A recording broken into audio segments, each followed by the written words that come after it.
Hi, my name is Firefighter Josh from the City of Deltona Fire Rescue. Today we're here to talk to you about fire safety. The first thing we're going to talk about is what's the number to call if there's an emergency. Does anybody know what the number to call if there's an emergency? 911! That's right, 911. That's the number we call if there's an emergency. So emergencies could be a fire, it could be somebody's sick and won't wake up, it could be somebody's breaking into your house. We call 911 if somebody's having a true emergency. So true emergencies would be your house is on fire, mommy and daddy are sick and don't wake up, or you see something that's wrong and need to call the police. Do we call 911 as a joke? No. We call 911 if somebody's sick, if somebody's hurt, if there's a fire, or there's some sort of police emergency. How many of you guys know what a smoke detector sounds like?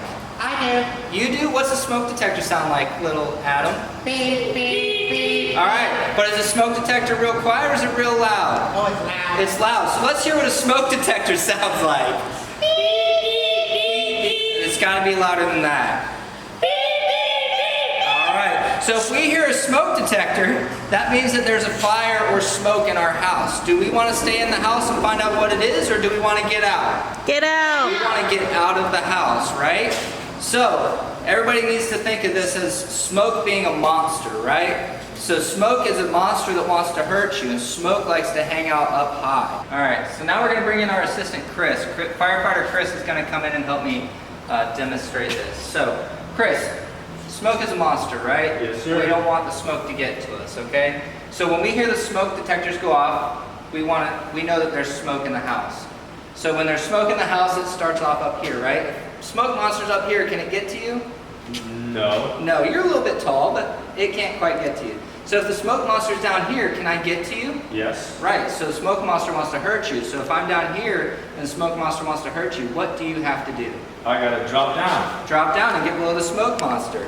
So now if the smoke monster drops down even lower, can I get to you here? Yeah. What do you have to do now? Get lower. So you're gonna get out of the house how? I'm a crawl. Crawl like a baby, right?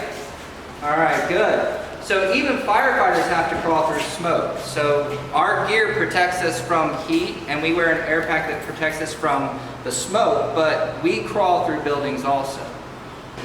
All right, so now we're gonna practice in case our clothes catch on fire. So hopefully they don't, but in the event that they do, we want you to know what actions and what steps to take. So I've again brought along my partner, Firefighter Chris, and so we're going to talk about what to do in the event that our clothes catch on fire. So let's say, Chris, we're running out of the house, right? And we're trying to get out, but our clothes catch on fire. What do we do, Chris? You stop, drop, and roll. All right, so let's pretend like we're running out of the house. You ready? We're running out of the house. Our clothes catch on fire. We're going to stop. We're going to drop to the ground.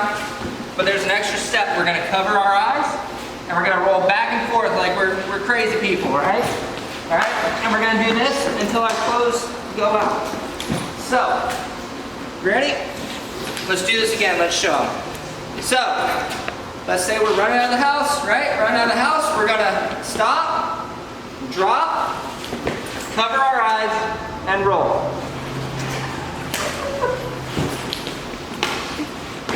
So here we are. I've brought my Firefighter Chris friend again. So what we're going to do now is we're going to get Firefighter Chris dressed.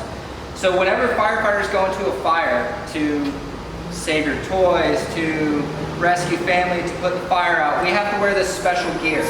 We wear special boots, pants, jacket, helmet, and an air pack that's going to have regular air so we can breathe in the smoke. Because we don't like the smoke monster either. It wants to hurt us too. So I need your help in getting Firefighter Chris dressed. So first, we're going to give you this one. We're going to start with his boots that are tucked around and inside of his pants. So Firefighter Chris is going to go ahead and put his feet in his boots, and he's going to pull his pants up. And remember, these are special pants that you guys don't just have at home. These pants are specifically made for firefighters so we can go into fires.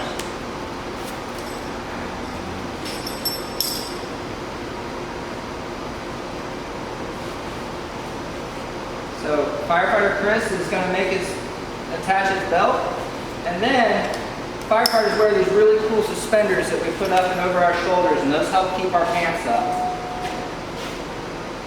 So is Firefighter Chris ready to go into a fire? No. Firefighter Chris is not ready to go into a fire. So what we're gonna do next is we're gonna go ahead and put this little stinky sock looking thing on his head. So this is gonna protect his ears, his head, and his neck from any fire. So this is the same stuff that race car drivers and astronauts wear. All right, is Firefighter Chris ready to go in this fire? No. So next, what do we need, Firefighter Chris? The jacket. We're gonna put his jacket on. Yeah. All right. So Firefighter Chris is gonna zip up his jacket because we don't want anything exposed to the smoke or fire. So do we see anything else that needs to be covered on Firefighter Chris? We got his face still uncovered and we got his hands still uncovered. So next, Firefighter Chris is going to put on our special backpack. This backpack has air in it. This air is so we can breathe inside of smoke. Do you guys have special backpacks that have air inside of it so you can breathe in the smoke?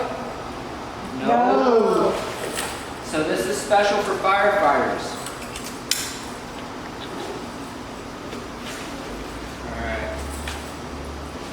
Firefighter Chris is then going to turn on his air pack and it's going to make a ringing noise.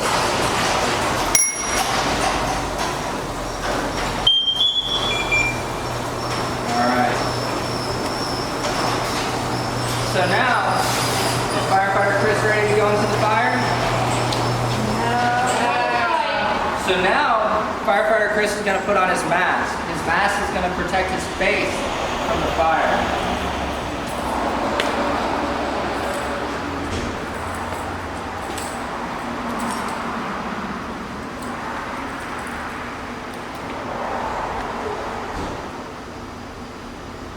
Alright, so now everything is covered on Firefighter Chris except for his hands, but now we're going to put on his helmet so that nothing can fall on his head and hurt it.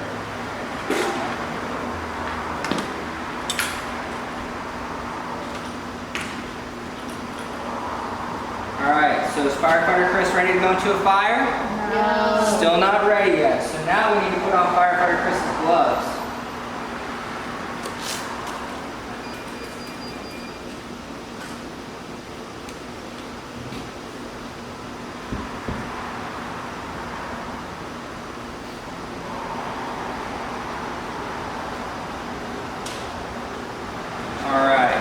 So Firefighter Chris is now ready to go into the fire. Can he come and save you guys in the fire now? No. No. Firefighter Chris needs to breathe air now. So if you listen closely, you'll be able to hear Firefighter Chris talk. He kind of sounds like that guy from Star Wars, Darth Vader. Alright? This is nothing to be scared of because underneath all of this stuff, we know that it's still just Firefighter Chris in there. Yeah. So, if you ever have a fire in your house, Firefighter Chris is going to come looking for you. He's going to crawl around your house and he's going to be looking for you, yelling for you. But still, again, it's nothing to be scared of because these guys that are in these uniforms and these guys that are in these coats and air packs are all our friends. So, thank you, Firefighter Chris. You're welcome. This is Firefighter Josh again. So, I'm going to send you guys home with some homework today. And I know nobody likes homework, but this is very important. So, at the end of the day, when you have a fire in your home, everybody needs to have a meeting place. The meeting place should be somewhere that the entire family goes to when there's a fire. It could be a tree in your front yard, it could be a mailbox, it could be your driveway. But everybody in the family needs to have this plan to go to the meeting spot when there's a fire. What that does is as the firefighters arrive on scene, if everybody's at the meeting place, we can go inside and put out the fire and save your toys, save your animals, save whatever's in the house. If we show up and not everybody's at the meeting spot, then we know that we need to go inside and rescue the children.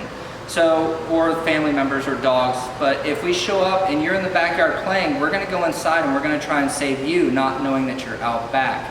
And we're going to have to let your toys burn in an attempt to save you. So it's very important that that the entire family is on the same page and that everybody has this meeting place out front. What is called is exit drills in the home. So your homework tonight or sometime during this week is to draw a picture of your house and talk with your mommy, daddy, sister, brother, aunts, uncles, whoever lives in the house, and develop a plan to have a meeting place at your home. Thank you guys again for inviting me into your classroom. Thank you for listening today as I talked about fire safety in your home, and hope to see you guys again next year.